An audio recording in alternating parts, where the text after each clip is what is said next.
नमस्कार, TV news की आज की बड़ी खबरों में आपका स्वागत है। मैं हूं आपके साथ नेहा। आज हम इस बुलेटिन में बात करेंगे दिल्ली विधानसभा की 70 सीटों पर कल होने वाली वोटिंग की। देखेंगे कैसे बीजेपी को घेरते घेरते कांग्रेस पर जा पहुंचे अखिलेश यादव। जानेंगे अब अमेरिका को चीन ने दिया कौन सा झटका।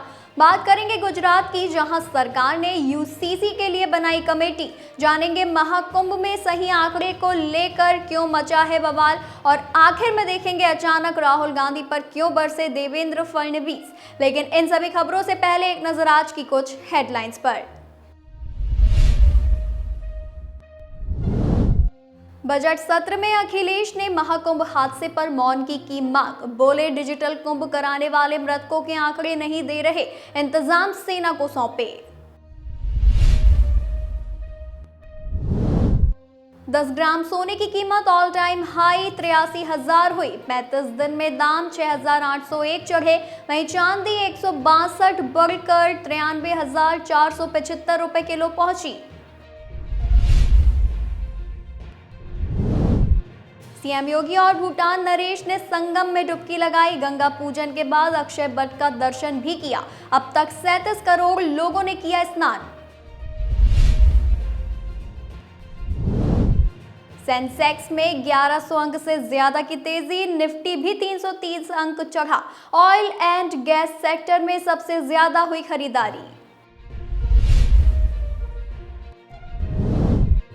यूपी के बस्ती जिले में बिजली विभाग की लापरवाही का मामला आया सामने। जिस घर में सिर्फ एक बल्ब और पंखा, उस किसान के पास आ गया 7 करोड़ का बिजली बिल। सदमे में है परिवार।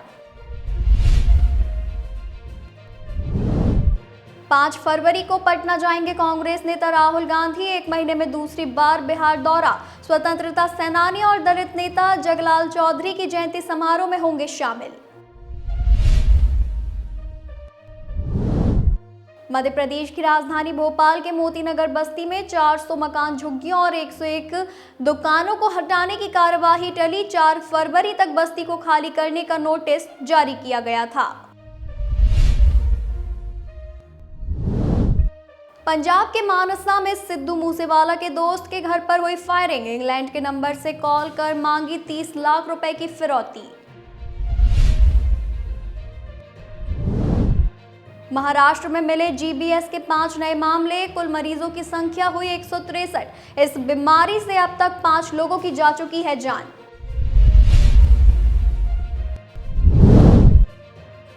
वैलेंटाइन वीक में राष्ट्रपति भवन में गूंजेगी शहनाई। द्रौपदी मुर्मू की सुरक्षा में तैनात पीएसओ पूनम गुप्ता और सीआरपीएफ अधिकारी अवनीश सिंह करेंगे शादी। वहीं ये तो थी आज की कुछ हेडलाइंस। अब चलिए बात करेंगे आज की बड़ी खबरों की। दिल्ली विधानसभा की 70 सीटों के लिए 5 फरवरी को सिंगल फेज में वोटिंग होगी। लोकसभा चुनाव में आईएनडीआईए ब्लॉक का हिस्सा रही 5 पार्टियां एक दूसरे के खिलाफ मैदान में हैं।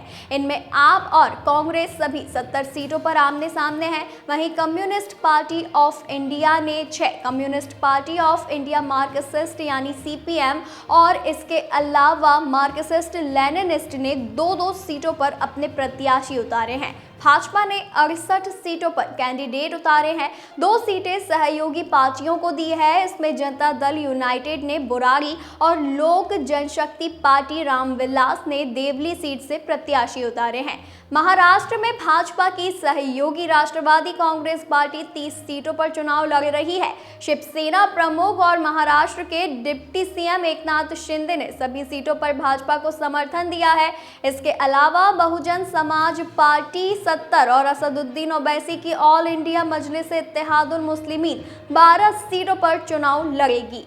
चुनाव के नतीजे 8 फरवरी को आएंगे। चुनाव आयोग के मुताबिक निर्दलीय समेत विभिन्न पार्टियों के कुल 699 प्रत्याशी चुनावी मैदान में है। एसोसिएशन फॉर डेमोक्रेटिक रिफॉर्म ने इन सभी उम्मीदवारों के हलफनामों की जांच करके एक रिपोर्ट तैयार की है। इसके मुताबिक करीब 19% यानी 132 उम्मीदवार आपराधिक छवि के हैं। इनमें से 81 पर हत्या, किडनैपिंग, बलात्कार जैसे गंभीर मामले दर्ज हैं। 13 उम्मीदवार महिलाओं के खिलाफ अपराधों के आरोपी हैं।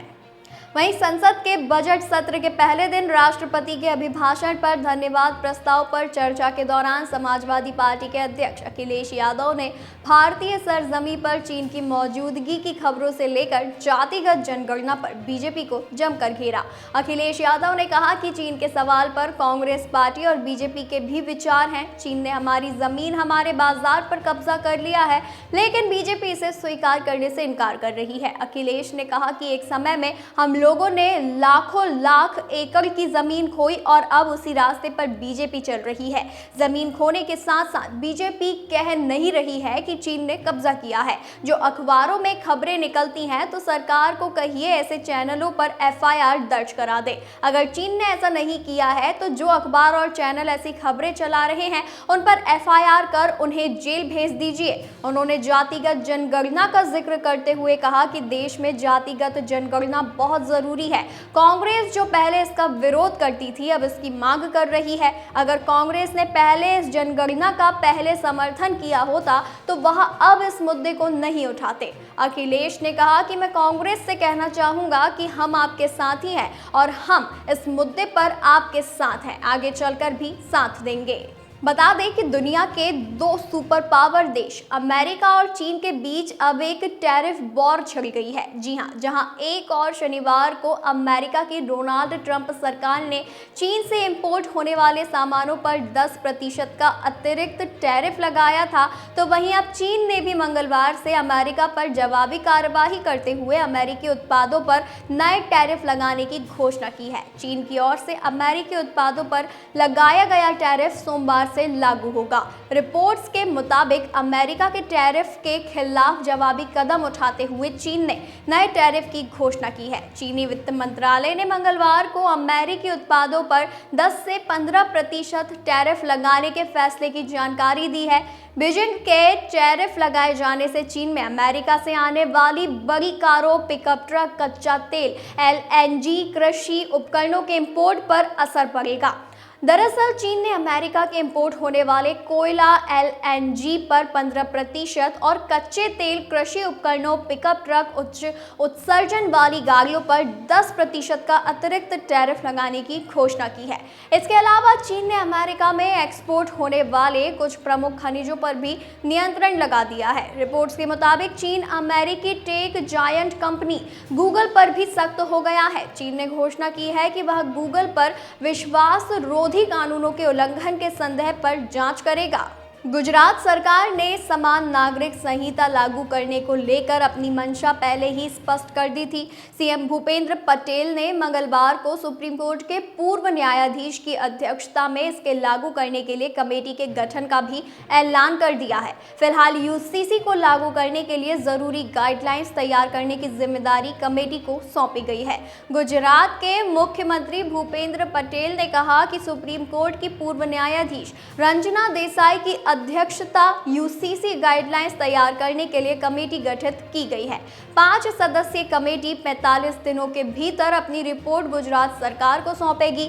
गुजरात के मुख्यमंत्री भूपेंद्र पटेल ने कहा कि यूसीसी की आवश्यकता का आकलन और इसका मसौदा विधेयक तैयार करने के लिए हमने उच्चतम न्यायालय की एक सेवानिवृत्त न्यायमूर्ति के नेतृत्व में समिति बनाने का फैसला किया है। राज्य सरकार रिपोर्ट मिलने के बाद यूसीसी के कार्यान्वयन के बारे में निर्णय लेगी। सीएम ने यह भी कहा कि कॉमन सिविल कोड के नियम में आदिवासी समाज के रीति रिवाज का संरक्षण किया जाएगा। गृह मंत्री अमित शाह ने जो वादा किया लोगों से किया है उसको ध्यान में भी रखा जाएगा। वहीं संसद के बजट सत्र में देश की आर्थिक स्थिति से ज्यादा चर्चा महाकुंभ भगदड़ की है। विपक्ष भगदड़ में मरने की संख्या को लेकर सरकार को घेर रही है, वहीं सही आंकड़ों को लेकर सरकार साइलेंट है। 29 जनवरी को प्रयागराज के संगम नोस पर भगदड़ मच गई थी।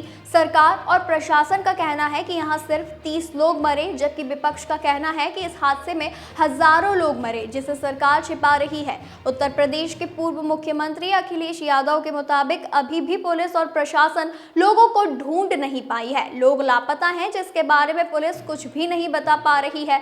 पुलिस के लोगों को ही कुछ नहीं पता, सरकार सच छिपा रही है। कांग्रेस अध्यक्ष मल्लिकार्जुन खड़गे के मुताबिक महाकुंभ में 1000 से ज्यादा लोगों की जान गई है। सरकार इससे ध्यान भटका रही है। राज्यसभा में जब जगदीप धनखड़ ने उन्हें टोका तो खड़गे ने कहा कि सही आंकड़ा आप ही बता दीजिए। अखिलेश यादव के मुताबिक जब कुंभ में लोग मर रहे थे तब सरकार हेलीकॉप्टर से फूल बरसा रही थी, जो सनातन परंपरा का घोर अपमान है। मुख्यमंत्री योगी आदित्यनाथ के चुप रहने को लेकर भी अखिलेश ने सवाल उठाया। महाकुंभ की तैयारी के वक्त यूपी की सरकार ने 100 करोड़ लोगों को स्नान कराने की व्यवस्था करने की बात कही थी। यूपी सरकार के मंत्री हर राज्यों में जाकर आमंत्रण पत्र बांट रहे थे, लेकिन मौनी अमावस्या के आसपास स्थिति पूरी तरह चरमरा गई। अखिलेश यादव के मुताबिक पहली बार मौनी अमावस्या के दिन ब्रह्म मुहूर्त में साधु और सन्यासी स्नान नहीं कर पाए। शंकराचार्य अभिमुक्तेश्वरानंद ने भी इसको लेकर सवाल उठाया है। कांग्रेस नेता राहुल गांधी ने बीते सोमवार 3 फरवरी 2025 को संसद में महाराष्ट्र विधानसभा चुनाव को लेकर गंभीर आरोप लगाए। गांधी ने कहा कि लोकसभा चुनाव और महाराष्ट्र में विधानसभा चुनाव के बीच कुछ ही महीनों में प्रदेश में मतदाताओं की संख्या हिमाचल प्रदेश की आबादी के बराबर बढ़ गई। वहीं अब राहुल के इस बयान का महाराष्ट्र के मुख्यमंत्री देवेंद्र फडणवीस ने विरोध जताया है। राहुल गांधी का आरोप था कि महाराष्ट्र में स्टेट इलेक्शन और लोकसभा चुनाव के बीच मतदाता सूची में पूरे 70 लाख नए वोटर शामिल किए। देवेंद्र फडणवीस ने इन आरोपों को लेकर राहुल गांधी से माफी मांगने के लिए कह दिया है। उन्होंने अपने सोशल मीडिया अकाउंट एक्स पर एक पोस्ट शेयर करते हुए लिखा, महाराष्ट्र का अपमान करने के बजाय आत्मचिंतन करें। अपने छत्रपति शिवाजी महाराज, भारत रत्न डॉक्टर बाबा साहेब अम्बेडकर, महात्मा फुले और वीर सावरकर की भूमि समेत महाराष्ट्र के लोगों का अपमान किया है। सीएम ने आगे कहा कि आपने महाराष्ट्र के लोगों द्वारा एनडीए को दिए गए लोकतांत्रिक जनादेश पर सिर्फ इसीलिए सवाल उठाया है क्योंकि आपकी पार्टी हार गई थी। आप आत्म मंथन करने के बजाय बदनामी में लगे हुए हैं। इसके लिए महाराष्ट्र की जनता आपको माफ नहीं करेगी। बता दें, कांग्रेस सांसद राहुल गांधी ने लोकसभा में कहा था कि मैं इस सदन के ध्यान में महाराष्ट्र चुनावों के बारे में कुछ आंकड़ों और जानकारी को लाना चाहता हूं। लोकसभा चुनाव और विधानसभा चुनाव के बीच करीब 70 लाख नए मतदाता अचानक आ गए। हम चुनाव आयोग के से कह रहे हैं कि कृपया हमें लोकसभा और विधानसभा चुनाव के सभी मतदाताओं के नाम, पते और मतदान केंद्रों की जानकारी दें ताकि हम गणना कर सके कि ये नए मतदाता कौन हैं। ये तो थी आज की हमारी कुछ बड़ी खबरें। ऐसी ही खास खबरों को जानने के लिए बने रहिए टीवी न्यूज़ के साथ।